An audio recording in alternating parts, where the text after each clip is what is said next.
everyone, welcome to Rachel's chat room. So I'm Rachel, and today I've got a very special guest. His name is ZhenWei Ku, also known as Zhen.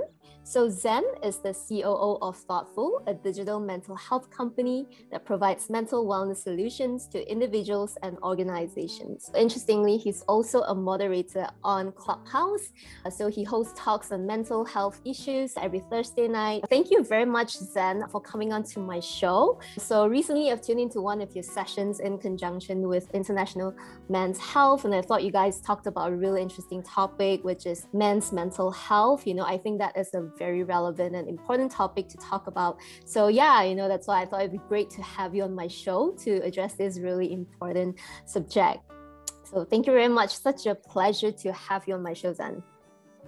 Thank you so much for the introduction, Rachel. I think it's great that I get the opportunity to be here to kind of talk about this very topic, to really share what I can. Obviously, I'm not a mental health practitioner as some of the guests that you saw on my show, but being as part of the community that is serving in the digital mental health space, we definitely saw a lot of different perspective, and the counselors that we work with absolutely has helped me learn a lot about the topic as well. So really happy to be here. Thank you, Zhen. That's awesome. So let's dive right into the topic, how men deal with stress and depression. So Zhen, we all know that it's not very common for men to seek help when they experience stress or depression, and are far less likely than women to seek help. So why is that so? Yeah, so I think in Asia or anywhere else in the world, when it comes to men, I guess what comes to mind is really the traditional gender role that we are always taught. Growing up, you are assumed to need to be able to be brave, be able to be strong, all those so-called masculine traits, right? So if you are not able to do certain things, you are expected to be able to be tough it out. If you fall down, you're supposed to be able to tough it out as well. So I guess in a lot of ways, it's really about not wanting to appear weak in that sense, and there's a lot of face issues around that as well, right? Even when you grow up with your friends, with my friends and things like that, as a guy, as a kid, right? It's always about, you will be made fun of if you're not able to kind of, man up and be able to kind of go through certain stresses in your life, right? So I think that has, carried on and had a lot of influence later on in life as well, So I think the kind of humor, the jokes that so-called boys always use, right? It's not helping the matter as well, because you're supposed to be strong, and not being able to do things independently on your own is almost always a no-go, because you don't want to be made fun of, and there's a lot of pride and shame in reaching out for help, right? So I think it's a big part of what happens as we grow up, right? And be able to continue on later in adult life, it continues to be the same, right? So even in careers, for example, when you're handed big responsibilities, right, you want to be able to show that you don't need help, and you are just as courageous and just as so-called powerful and capable, right? So that's probably why we don't talk about it much, right? Because we want to show that we're strong, Right. So is this something you experience yourself? Like, have you actually been told by, I don't know, your father or whoever, any fatherly figures around you, to man up, be a man? Is this something that you're still struggling with today? Right. I think that's a good question. I think as I grow up, I don't recall, very strong messaging around that in my family, but definitely there will be some instances where, as the son, or the eldest son, there's a lot of responsibilities that I assume that, hey, you need to take care of your younger siblings and all that. But I don't remember it being in such a way that it was toxic for me, where, I refused to seek help even though I really needed it. So I think I was fortunate in a sense that I decided to pursue my undergrad in psychology, and I've always been in a way quite in tune with how people are feeling and what people are going through, hence my interest in pursuing undergraduate. So I don't know where that came from. Perhaps it's more because I was just curious about how people are feeling and where they come from. I always wanted to try to understand why people made certain decisions, even though I felt like that would actually cause them a lot of pain. So I think even though with my kind of like so-called awareness and education, right, I still sometimes find it a bit, I guess, challenging to express my feelings, even with my family and you know, and now that I'm married, you know, in certain cases, you know, I always tell my wife, you know, I don't know why I still feel quite shy to display my affection to her. I guess it was really because, you know, in my family, you know, your feelings and care for each other is displayed in a very typical Asian family where it's displayed through actions, right? It's never like, you know, you go and hug your mom or dad and say, I love you. It never happens. It never happens, you know. But I try to consciously kind of make a change for that, right? You know, as I grow up later in my 20s, I will more consciously, you know, hug my mom and all that. You know, I try to change that. But there will be a lot of instances where, you know, I still feel like, you know, it's the, I guess, the deeply rooted and wired way of not doing certain things that has affected me. So it takes a lot of conscious decisions and conscious energy to be able to kind of change those things. So yeah, I would say that there are still some cases or instances where, you know, in terms of expression of feelings, it's a little bit of a challenge. But if you talk about whether, you know, am I still struggling to look for help or seek help when I need it, when it comes to mental wellness or, you know, dealing with stresses and anxiety, I would say that, you know, I'm in a position where I'm fortunate to know that it is actually okay to be reaching out. I guess if I could share my personal experience about, you know, there was one point in my career where I was going through a very severe burnout. I was in consulting, and consulting is no secret that it's not a very forgiving career. There's a lot of challenging times where, you know, the amount of stress is just ridiculous, right? So it was a bad period for me. It was an extremely severe burnout for me where there was a fleeting thought around, like, you know, I just wanted to end things, but it's a very fleeting thought, right? So that's when I realized, like, you know what, this is not okay. You know, I need to look for help. And what I did was that, you know, I used the company resources at that point of time to look for help, and, you know, help me process my thoughts and career, you know, decisions and things like that. So I think similar to the show, you know, to the Clubhouse session, right? I won't call it a show. The Clubhouse session that we had, right? All of them, I think if there's a pattern, right? All of them, both the guests, right, they went through so much pain and so much in their life, right? They hit a turning point and they realized, like, well, you know what, I can't go on like this. And then they decided to, you know, change and seek help. It feels somehow very relatable as a man, because I felt like, you know, a lot of other men would feel that way as well for some reason. You know, there's obviously no science and statistics about this, but it almost felt like, you know, if you need men to seek help, right, you almost feel like they have to reach that, they'll try and tough it out and reach that certain point and realize that, you know what, I can't do this alone. I need to seek help. So that's one path that they take. Or the other path is that they feel trapped and they don't reach out for help, right? And that's what I felt like it's important for us to know, that it's okay to get help, and you know, it's not that you're weak, because everybody don't do life alone, right? Because even if for daily lives, you can't function alone, you still need to get food from someone, you know, you need to buy food from a grocer, you know, and things like that. You are dependent on someone. So what's so different about, you know, just finding people to, you know, process your thoughts for you, right? Yep. Very happy for you that you actually found help, that you actually went to seek help, you know, using your company's resources. I think that is a great first step. I think that's a very important first step to begin with, especially for men.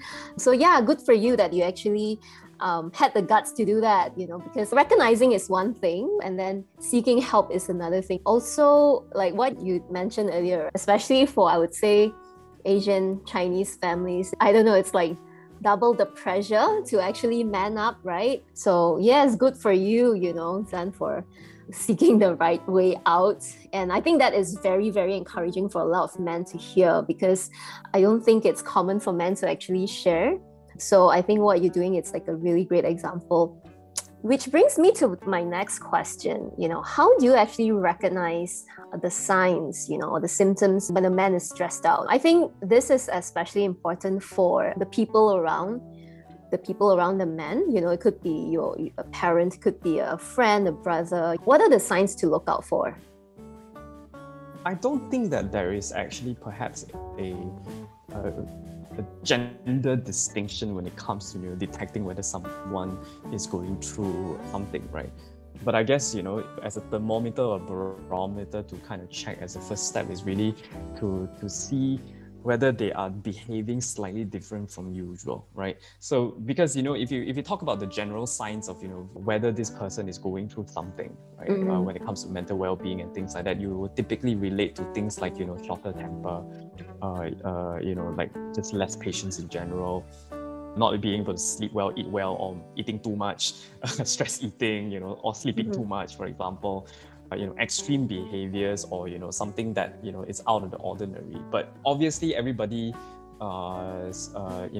condition and habit or behavior is slightly different. So you could be someone that prefers to eat more, and all of a sudden more could mean like you usually eat one full bowl of rice, for example, right? And then all of a sudden you notice the person is actually eating 2 times or 3 times more.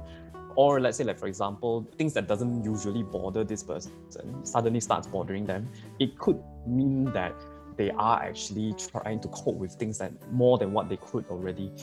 And it is important to kind of be a bit more observant, especially during these times where we're not allowed to go out and do anything else, right? So you're kind of constantly cooped up. Boundaries, we talk about work boundaries, right? Work-life boundaries. Sometimes in the house, now you're dealing with personal space boundaries as well, because everybody needs their space to operate as well, right? So sometimes you may not be as observant of someone that is in their zone or in their area. So it's important to kind of observe how are they behaving, and talk to them a little bit more. Even if the so-called the person, the man is not like usual, it's not usual for them to open up. I think it's asking questions, 1 or 2 questions, just to see how they are consciously, right? To see what they respond. Sometimes could help open up the question, but obviously they may just say like, no lah, it's nothing lah, everything's okay. But sometimes I find that not saying a lot is also talking. It's also saying something to you, because I truly believe that you cannot not communicate. If they are not communicating about something, it's telling you something lah. So I think as a start is really trying to observe if there's anything out of the ordinary, and start talking and find opportunities to start these kind of little conversations with them. And I think it's a perfect time for us now, because nothing is normal. So even if you ask, if it's not normal for you to ask this question, it's like, it's fine, it's not, since nothing is normal, let's just try something else, like, hey, I just wanted to know how you're feeling, since these times are just very stressful for all of us, right? I can't speak for every man, obviously, but there is some science behind like mutual disclosure, right? So if you have a friend that usually don't open up, sometimes mutual disclosure and being vulnerable to one another, the other person may feel more inclined to be vulnerable and open up to you as well as you open up to the other person, right? So there are small attempts like that you can strike a conversation and start to notice a little bit more about them as well. Yeah, I think you pointed out a lot of important things. The first one is, the first sign to look out for is unusual behavior, right? And then the other thing is, not saying something is actually saying something to you, right? Even if it doesn't come out verbally, you could actually pay attention to their non-verbal cues. I think that's very helpful to note. And then the last thing you talked about was that, if you're more open to a friend, chances are he would also open up, which I find it to be very true, because I do have a pretty good close guy friend who actually opened up to me about not being able to find someone to be there for him, like a male buddy, to be there for him when he needs help. I didn't know that, it's something that bothered him for quite a bit. Like one day we had like a really good heart-to-heart talk, and he was really vulnerable with me. He told me that, hey, I've always hoped that I would have like a guy friend, like a good buddy to tell me that, hey, everything is okay, I'm there for you. And I felt really sad to hear that, because, in a sense, like every guy, they would love to have, not necessarily a hero, but obviously it would be nice to have a hero, but at least someone to be there for him, right? And so I think it's really important to actually give them that space to talk it out, because like I think, at least for myself as a female, right, I don't really have issues like expressing my issues or whatnot with my girlfriends. But I think for reasons discussed earlier, men don't really open up as much as women. So I think it's important for people around men to actually give them the space and chance to actually talk about what they're really experiencing. Yeah. And it's actually quite interesting that there are certain things that that, rightfully or wrongfully, it's just like that. For example, you pointed out like how, there's always this, perception or idea that, women, tend to open up emotionally more. And there is something to be said about, being more comfortable in opening up for men to talk about emotions with the opposite gender, for example. Don't know why. Maybe it's just because it just feels right to talk about these things with a female friend rather than a male friend, right? So I can always imagine that, if some of my guy friends, if I go up to them, hey, how are you feeling and stuff like that, they may feel weirded out sometimes, but it's absolutely okay for Rachel to ask, because it's fine, they feel more. So I think it's also about working that to your advantage as well, right? Because there are certain things that, rightfully or wrongfully, is just wired that way. Obviously, we would like to change this so that, it doesn't have to be that way. But, using what we have is also a way to kind of, reach out to more people as well, right? So if you talk about like men in terms of, the typical stereotype is that, when we hang out, we just do things together and we don't have to say a single word, right? And then we're just there for people. And then that's just how we show support, right? And I feel like if that's the case, if that's someone that that that's how they cope, and you want to be there for them, then use that as an advantage to just spend time with them, and slowly ask one or two questions, just drop in one or two questions as you're spending time with that person, right? I always believe that if they've take the path of least resistance in that sense, right? So if you know that there's a lot of resistance in getting the person open up, and so then we take a look at what's the path of least resistance. If it's playing games with the person, then try, and as you're playing, just drop a question and see how it goes. Maybe it might work. So that's what I think as well. Sometimes you have to use certain things to your advantage if it's just done that way, and take the path of least resistance. Yeah, what you said, makes a lot of sense. Everyone has got a different style of coping with stress and anxiety, depression, right? It's so funny when you talked about different styles. Back in my college days, I remember hanging out with a guy friend, and then he had another friend, also a mutual friend, but I wasn't that close to him. He was going through a rough patch, and then we just came out for a drink, right? It was just at the Mamak, and then I remember the whole session was so silent, and in my head, right, I was like, what kind of hangout is this? Like, why are they not talking? This is so strange, because that is so different from how, at least for me, right, how I usually hang out with my friends back then, when I was still in college, right? Especially for girls, like I said, it's very easy for us to just share. Like, if I was having a bad day and I call up my girlfriends, chances are it will be filled with a lot of stories and whatnot, right? I don't know, ranting or complaining, whatever it is. But for men, it's the opposite. Like, you just come out and you get silence. But at that time, I didn't understand, right? I'm like, are you even helping him? Like, he's not expressing himself. But then after that, I learned that, oh no, this is just how guys, support one another. We don't talk much. You just come out and have a drink. That's pretty much it. Yeah, that is our form of support. I'm like, okay. I remember I had a hard time, processing that. But yeah, over the years, it finally understood. It's just a different species altogether, I guess. Yeah. Well, there's some parallels to be drawn. How like there's always this running joke around how like when your girlfriend or wife tells you about a problem, don't give a solution. They just want to be heard. In this sense, it's kind of like that guy version where like, if I have a problem, don't talk to me about my problem. I just want you to be there for me. And if I kind of like also draw that parallel to like therapy or counseling sessions. On ThoughtFullChat, we work with a lot of a lot of counselors and clinical psychologists, right? So and some of the questions always is about how does the session feel like, right? When you actually go meet a counselor or clinical psychologist, how does it look like, right? And there are certain times where the client will come in, sit there, not say a word, and that's the entire session sometimes, right? It's only until the last 10 minutes or the 5 minutes sometimes that, they talk about, okay, how you're feeling and, how do you want to move on from here? How can I help? How can I support you in that sense? So there will be situations where it gets uncomfortably silent, and that's okay. And, sometimes, the client just wants that moment to really be able to kind of process it. And you just sit with their emotion, and that's fine as well. So if any man out there is wondering, like, is it going to be always touchy-feely and they just don't feel very comfortable with it, it's fine. And the counselors and the clinical psychologists are trained to be able to deal with this kind of silence if you need the silence, right? And it doesn't always have to be dealing with emotions, because if you talk about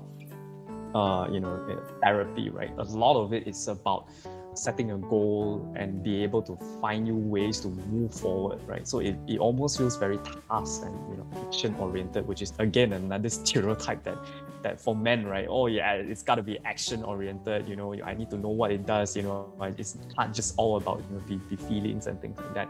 A lot of times, actually, it's about being able to identify what thoughts you have that's holding you back and it's actually stressing you out or causing you a lot of anxiety, right?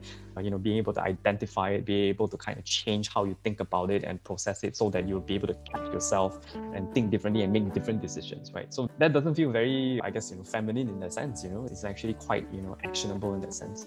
And if you think about it, because of, how the world is in the past, all this, I guess, therapy and psychological research and things like that are driven by men as well, right? Obviously, there are females in the field. So when they are devising and analyzing all these theories and being able to apply it for counseling and stuff like that, it's not a pure emotional approach as well. So it's a balance of both gender as well. So you can't say that therapy is designed for one gender or the other. It's basically just humanity in general, right? Obviously, there's a lot of bias for certain gender, just like how medical there are some biases towards a particular gender or race or culture, right? But in general, I would say that you don't have to feel like therapy always has to be just about emotions, because a lot of it is about helping you build skills as well. Yeah. Right, that's very true. Yeah, I think we should normalize seeking help, regardless of your gender. That's a good point. And also, I like how you said that the guy version of not asking for a solution, but in the guy's world, it's like, I'm not asking for you to talk to me. I just need you to be there and just be quiet. It's very interesting because who knew that, silence can be really powerful, right? So yeah, I guess like they say, right, silence is golden, and I think this is very true in this context. And speaking of that, based on your experience or your counselors, what are the things that have been said to them that have not been very helpful at all? For instance, like what we talked about earlier, like, oh, be a man up. What are the things that people have been saying with probably good intentions to men, but not knowing that it's actually doing more damage than help? Yeah, I guess some of these things that may sound helpful but not really for men. I think what some of it is, yeah, like you said, man up and things like that, or you just need to tough it out or sleep over it, grab a drink, I think that's very common. Let's just have a drink and you'll be fine, or whichever substance you decide to have, right? So that's very common. I guess that's why our guest last week during Clubhouse, he was here, he was talking about how men are more prone to substance abuse and alcoholism. I think it's probably because of that. It's basically just have some form of external outlet, and then that will lead to you being able to cope with it, right? So it's kind of like really just, you're not really confronting with the root cause, you're just dealing with the symptoms, so to speak.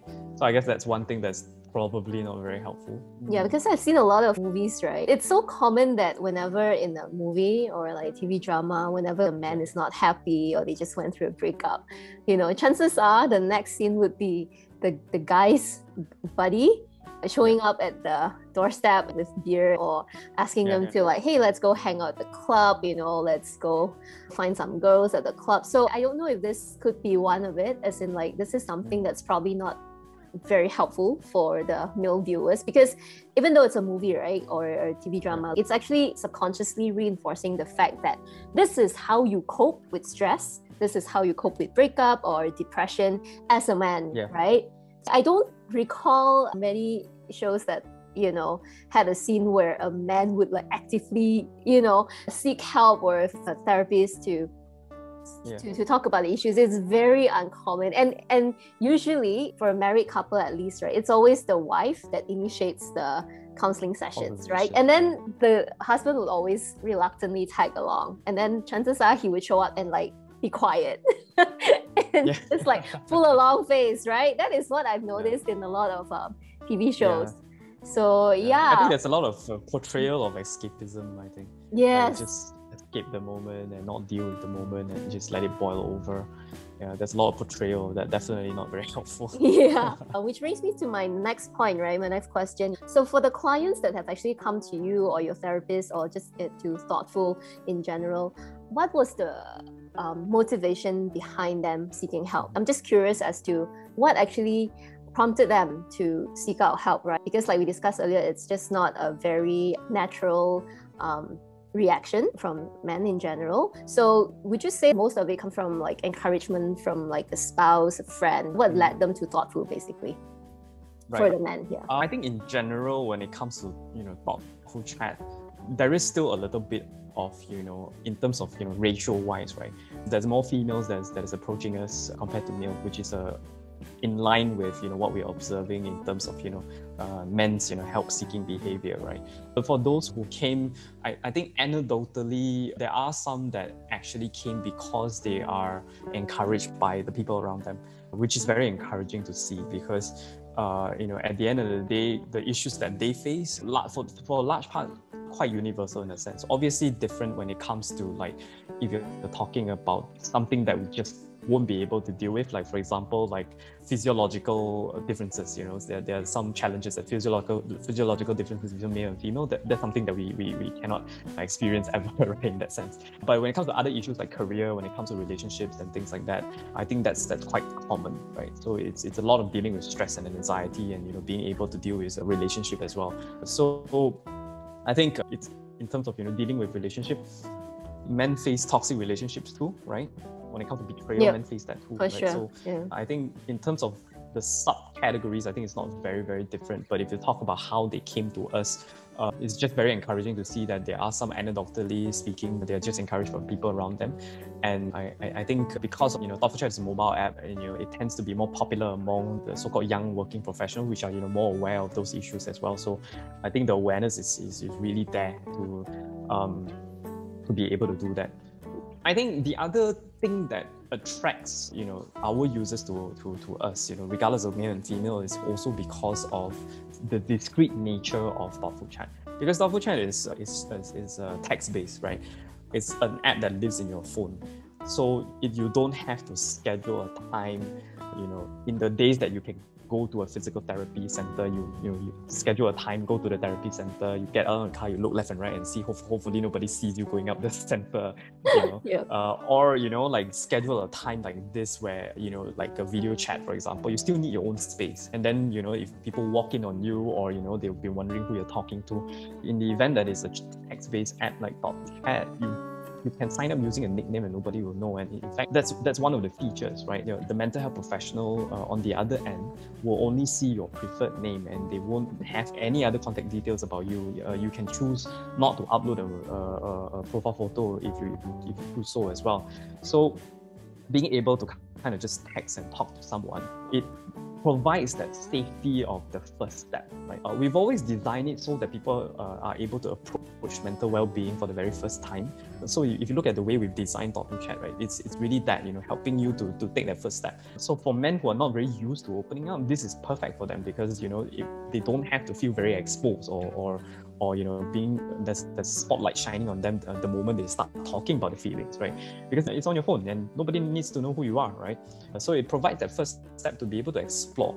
And from there you'll be able to know more. As you talk to a counselor and a clinical psychologist, you'll be able to learn more about yourself, the state that you're in. I guess how severe some of your symptoms are if you are experiencing some symptoms, right? If you're not, then they're there to really coach you on a daily basis to deal with certain topics, right? I think it's because of all these reasons that we talked about. We don't have someone that we can actually objectively share about what we think and what we feel. And because it's on text, it provides you the opportunity to relook at, what do you tell yourself especially? And then someone else to say like, hey, you said this, did you mean this necessarily? And when you look back, you realize that, hey, you know what? I think I was quite mean to myself, and someone is pointing it out to you because you can't necessarily go to your bro and say like, hey, this kind of things, they can't point it out to you. They will always want to say things like to encourage you, and that's why sometimes, treating your friends as a therapist may not work because they want to protect you, they want to support you. But in certain situations, that's not the best thing to do because you need to be objective and realistic as well sometimes, right? So I think that's really why I think that, this kind of platform will help them because, it's text-based, it's discrete, right? Very encouraging what you just shared. I think it's very important to seek help. So I hope you guys don't feel alone, especially men. So do take advantage of Thoughtful Chat. And also Zhen, again, he hosts a talk on Clubhouse every Thursday night at 9 p.m. If I'm right, Zhen? Yeah, every Right. Thursday 9 p.m. Also, Yeah. you're right. Also, where could they find you besides Clubhouse? I think you are on LinkedIn as well. Yep, I am on LinkedIn. So, feel free to, search out my name. Happy to kind of talk to you about anything that's related to mental wellness. And, as Rachel mentioned, we also work with, corporate employers as well to roll this out for all the employees. Happy to kind of talk to you about how you want to support your team as well. Yeah. Right. Thank you so much, Zhen. Any final advice to the viewers, especially the men? So yeah, I would say that it's not as scary as it seems to talk about your feelings, because I know deep down that sometimes you just really want to find someone to kind of talk about it, and you may not admit it now, but I find that at a personal level, interacting with my own parents and people who are elder than I am, it becomes increasingly more and more important. So why wait? This is the perfect time for us to kind of learn more about ourselves, since we got nowhere else to go, right? So take the opportunity to learn more about yourself, and just talk about these things, and you will definitely come out of this stronger than you ever thought you would be. I've been there. I thought that I would never be able to recover from some of these things that I've encountered, especially like burnout. Right? There was really a moment when I thought that I couldn't recover. What if I couldn't recover? But if you're feeling that way, talk to someone, and I'll see you stronger at the other side, because I know you can go through it. Yeah. Wow, thank you very much, Zhen. That was very encouraging. So yes, again, take advantage of Thoughtful Chat. Also, just make sure to check in with your friends, males and females alike. Drop them a text. Just be more considerate, when you advise them. I think we should all stop telling men to man up, be a man. Men are humans too. They should have that space and opportunity to open up. Also, for the men, I hope you don't feel alone, even though it may feel like that. Do know that a lot of men like you, on this, probably in the same boat, just in a different location, like Zhen here. I think he's a great role model, a great inspiration. He has shared his personal story. So hopefully that inspired you. Do share this video with whoever you think that might benefit from it. Otherwise, hope you learned something. So thank you very much, Zhen, again, for being on my show. And thank you everyone for tuning in. So this is Rachel's Chat Room. Take care, everyone. I'll see you in the next episode. Bye. Bye, everyone. Bye.